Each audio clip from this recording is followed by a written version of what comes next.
Pak Panda, ujung dari pertemuan Pak Surya Paloh dan Jokowi ini menurut Anda arahnya akan seperti apa? Jadi begini ya, kita nggak usah bikin bingung ke rakyat. Ini sebenarnya permainan politik, kemudian satu adegan-adegan yang dipentaskan, dan kemudian juga rakyat juga nggak peduli kok itu. Dalam arti kata mau hubungannya baik, nggak baik.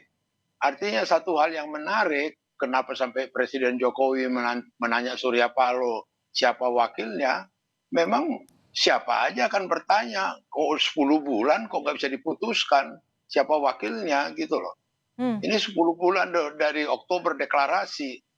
Dan memang kalau melihat pengalaman, waktu kosong dulu wakil gubernur DKI, hampir 1 tahun. Jadi oke. mungkin buat Anies itu hal yang biasa gitu loh. Dia pun tidak merasa seperti sebenarnya sederhana sekali dikatakan Surya tadi. Aku nggak pikirin itu, yang pikirin itu Anies ya kan. Tapi kalau Anies PDIP sendiri, Pak Panda, melihatnya sikapnya akan bagaimana nih kalau melihat Nasdem masih ada di dalam kabinet dan merasa terganggu tidak dengan hal ini? ya enggak lah, kenapa terganggu? Semua kan sudah dewasa, nggak ada yang jadi anak kecil gitu loh. Sudah dewasa dan sudah saling tahu gitu loh. Dan itu gayanya Jokowi harus kita akui sebagai politikus, sebagai negarawan, betul-betul dia flamboyan dan kemudian cukup betul-betul legendaris gitu loh. Hmm. Jadi Jadi ya dia pertemuan punya ini kalau kelas. menurut Pak Panda, pertemuan yang memang hangat atau seperti apa? Karena sindiran Surya Paloh terkait dengan revolusi mental ini kan juga sudah dibalas oleh Pak Hasto juga nih, kritik Loh, baliknya. loh iya, artinya buat Jokowi dia sudah tahu siapa itu Surya Paloh. Apa yang dilakukan apa Surya Paloh. Dia sudah paham, bukan soal revolusi mental aja, sebelum-sebelumnya juga. Apalagi dalam memutuskan Anies sebagai antitesa dari Jokowi gitu loh. Sudah panjang cerita background dari pertemuan ini, dan itulah nikmatnya kita lihat dua pemimpin bangsa bisa duduk di meja makan, dan ini menjadi pendidikan buat rakyat gitu loh. Rakyat melihat suasananya, suasana damai, Mhm. kekeluargaan, akrab, itu mahal gitu loh. Dan Oke, dan semua orang senang gitu loh.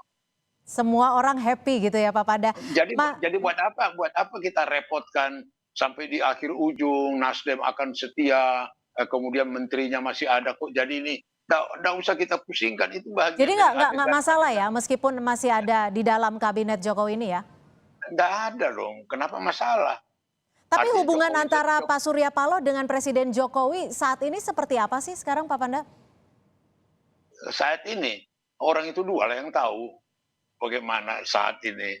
Ya kan, artinya dalam pemahaman saya, pemahaman yang kutangkap, Surya Paloh sudah tahu siapa Jokowi, Jokowi sudah tahu siapa Surya Paloh. Gitu loh. Dengan segala geraknya, dengan segala taktiknya, dengan segala diplomasinya. Mhm. Itu aja kalau kesan aku. Gitu loh. Oke, saya akan ke Mas Adi. Mas Adi, kalau kata PDI Perjuangan ini tidak masalah dan juga ingin menunjukkan bahwa ada iklim politik yang cukup sehat. Anda melihatnya masih sama seperti itu? Ya, Singkat saja. sebenarnya kalau secara manusiawi pastinya pertemuan ini kan rada-rada nggak happy dalam konteks di mana suasana batin Pak Jokowi dan Pak Surya Paloh itu kan dalam posisi yang berbeda-beda ya. Kenapa saya sebut tidak happy? Apapun judulnya ketika Nasdem dianggap sebagai partai politik yang juga bukan menjadi bagian dari koalisinya Jokowi, itu tentu tidak nyaman. Apapun judulnya Nasdem selama ini loyal. Apalagi misalnya jatah menterinya dikurangi. Begitupun dengan Jokowi, nggak nyaman pasti dikritik, diserang, revolusi mental dianggap gagal, dan seterusnya, dan seterusnya. Tapi sekali lagi, kedewasaan berpolitik, di tengah ketidaknyamanan kondisi hati masing-masing, mereka masih saling berkomunikasi satu sama yang lainnya. Pesannya sederhana, sekalipun saling intrik, saling perang secara terbuka, tapi bukan berarti komunikasi itu tidak jalan, Mbak. Baik, Itu yang baik. saya kira menjadi pembelajaran buat kita semua. Untuk apa berkelahi, untuk apa bertawuran, toh elit di atas yang sering kita puji, kita sanjung, saling Baik, bersilaturahmi. kita sudah dapat pesannya di tengah ketidaknyamanan, tapi iklim politik yang positif itu harus dijaga bersama. Terima kasih.